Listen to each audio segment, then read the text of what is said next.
हम लोगों ने chapter number 3 interior of earth जो है वो स्टार्ट किया था। इसमें हमने फर्स्ट टॉपिक जो हमारा देखा था कि जो हमारी अर्थ है उसके बारे में हमें एविडेंसेस, मतलब इसके इंटीरियर में क्या है, इसके बारे में हमें कैसे पता चलता है। दो सोर्सेज हमारे पास होती हैं। एक होता है हमारे पास डायरेक्ट सोर्स, जो हमने प्रीवियस वीडियो में पढ़ लिया था। अब आज हम लोग पढ़ने वाले इनडायरेक्ट सोर्सेज के बारे में। ठीक है, इनडायरेक्ट सोर्सेज के बारे में कि वो इनडायरेक्ट सोर्सेज कैसे हैं। मतलब एक तो गया डायरेक्ट, यानी जो हमें सीधा सीधा बताते हैं कि हमारी अर्थ में ये मिलता है। बट एक होते हैं इनडायरेक्ट, जो हमें डायरेक्टली नहीं बता रहे हैं बट इनडायरेक्ट वे में बता रहे हैं। ठीक है, जैसे कोई बात है कि एक तो सीधी कह देना, एक घुमा फिरा के कहना, यानी इनडायरेक्टली कहना। तो वही यहाँ पे है। अब हम भी देखते हैं कि कौन कौन से सोर्स हैं। तो मैं इनको नोट से पढ़ाती हूँ। तो देखो, जैसे यहाँ पे डायरेक्ट सोर्सेज के बारे में बता रखे हैं, जैसे सरफेस रॉक, यानी हमें जो सरफेस पे रॉक्स मिल जाती हैं पड़ी हुई।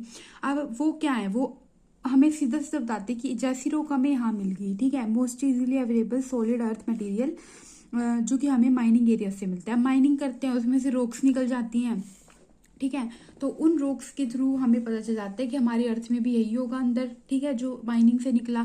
तो दूसरा सोर्स क्या है, वोल्केनिक इरप्शन, यानी जब वोल्केनो फटता है तो उसमें से क्या निकलता है, मैग्मा निकलता है। ठीक है, तो वो मैग्मा कहाँ से आया, अर्थ के अंदर से आया। ठीक है, तो हमें वो बाहर मिल गया तो हम देख लेंगे उसको स्टडी करके कि हमारी अर्थ में क्या क्या है। ठीक है, तो क्योंकि वही तो अंदर से आया है। अब इनडायरेक्ट सोर्स क्या है, जो कि हमें डायरेक्टली ये नहीं बता रहे हैं, है ना। तो जैसे कि हमारे पास फर्स्ट इंडायरेक्ट सोर्स है माइनिंग एक्टिविटीज। अब देखो, माइनिंग एक्टिविटीज से जो रोक मिली थी, ठीक है, वो तो डायरेक्ट सोर्स थी। बट इनडायरेक्ट क्या बता रही है माइनिंग में। तो जैसे जैसे क्या होता है कि हम लोग माइनिंग करते हैं, ठीक है, तो जो जैसे जैसे हम माइनिंग करते हैं यानी अर्थ के अंदर अंदर जाते जा रहे हैं, है ना। तो उस टाइम पे क्या होता है, जो टेम्परेचर है और जो प्रेशर है वो बढ़ता है। ठीक है, जैसे जैसे हम अर्थ के अंदर जाते हैं तो टेम्परेचर और प्रेशर दोनों बढ़ते हैं with increasing distance from the surface to the interior, है ना। जैसे ये हमारी अर्थ है, ठीक है, तो ये इसका सरफेस है, यानी यहाँ पे हम हैं, और ये इसका सेंटर है, यानी ये क्या है, इंटीरियर, यानी अंदर वाला पॉइंट। ठीक है, तो जैसे जैसे हमारा डिस्टेंस बढ़ रहा है सरफेस से यहाँ से इंटीरियर तक, डिस्टेंस जैसे जैसे बढ़ता जा रहा है तो टेम्परेचर और प्रेशर जो है वो इंक्रीज होता रहता है। ठीक है, क्योंकि उन्होंने जो माइनिंग करते हैं उन्होंने फील किया होगा, है ना। तो टेम्परेचर और प्रेशर बढ़ने का मतलब क्या है कि हमें ये पता चल गया कि जो हमारे अर्थ, मतलब हमारे अर्थ के अंदर टेम्परेचर प्रेशर कैसा होगा, है ना। तो ये इनडायरेक्टली वे में बता रहे हैं हमें, तो इसलिए इसको हम एक इनडायरेक्ट सोर्स मानते हैं। ठीक है, और ऐसा मतलब माना जाता है कि जैसे जैसे हम डेप्थ में जाते हैं अर्थ के, तो डेंसिटी भी बढ़ती है। ठीक है, डेंसिटी भी बढ़ती है मटेरियल की, यानी मटेरियल जो है वो ज्यादा डेंस होता जाता है। ठीक है, ठीक है। नेक्स्ट जो हमारे पास इनडायरेक्ट सोर्स है वो है मीटियोर्स। मीटियोर्स जो होते हैं वो क्या है, अब मीटियोर्स जो है वो हमें कहाँ मिलते हैं, जो हमारे अर्थ के बाहर, मतलब अर्थ के बाहर जो है घूमते रहते हैं ना। जो कई बार क्या होता है कि हम बोलते हैं कि अर्थ पे मीटियोर्स गिर रहे हैं, तो पत्थर टाइप का होता है। ठीक है, तो अब वो तो आसमान में मिल रहा है और हमें जानना है हमारे अर्थ के अंदर, तो इन दोनों का क्या कनेक्शन हो सकता है। तो इनका कनेक्शन ये हो सकता है कि जो मीटियोर है ना, वो जिस मटेरियल के बने हैं, ठीक है, वो ही सेम मटेरियल की हमारी अर्थ बनी है।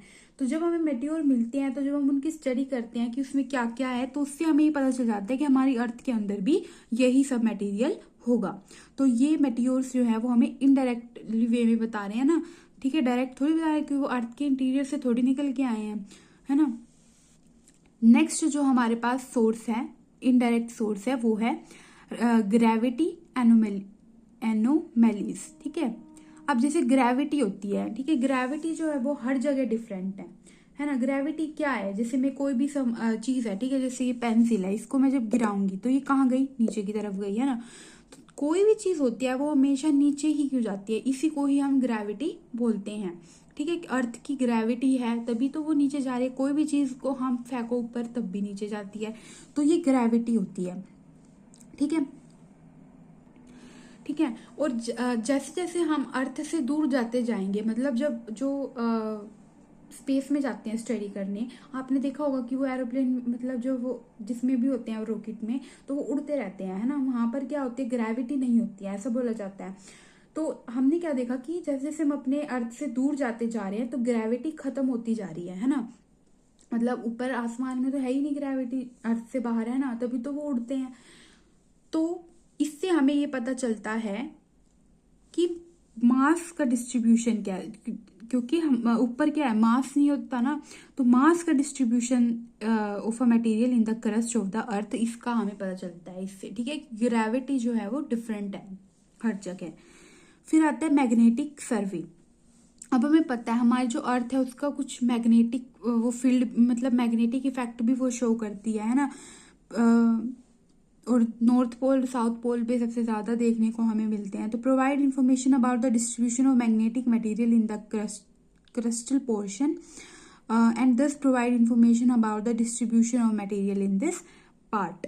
तो मैग्नेटिक तो जो मैग्नेटिक फील्ड कह सकते हो, ठीक है, वो भी अलग अलग हमें शो होती है हर जगह पे। तो ये भी एक सोर्स है हमारे पास, हम अपने अर्थ पे देख सकते हैं कि इधर कम आ रही है, इधर ज्यादा लग रही है, इधर, तो ये तो साइंटिस्ट सर्वे करते हैं। तो इससे भी हम लोगों को इन्फॉर्मेशन मिलती है about the interior of the earth. क्योंकि देखो जो मैग्नेट क्या है, जो मेटल है उनको अट्रैक्ट करता है अपनी तरफ, है ना। तो हम ये देख सकते हैं कि कहाँ पे मैग्नेटिक फील्ड ज्यादा शो हो रहा है, इसका मतलब उस एरिया में हमारे पास जो मेटल है वो हमें ज्यादा देखने को मिलेंगे हमारी अर्थ के अंदर, है ना, तभी वो शो कर रहा है। तो ये इससे हमें इंफॉर्मेशन मिलती है। फिर आते हैं सेस्मिक वेव्स या सेस्मिक एक्टिविटीज। तो one of the most important जो सोर्स है हमारे पास इंटीरियर ऑफ अर्थ का, सेस्मिक एक्टिविटीज है। तो सेस्मिक एक्टिविटीज क्या है,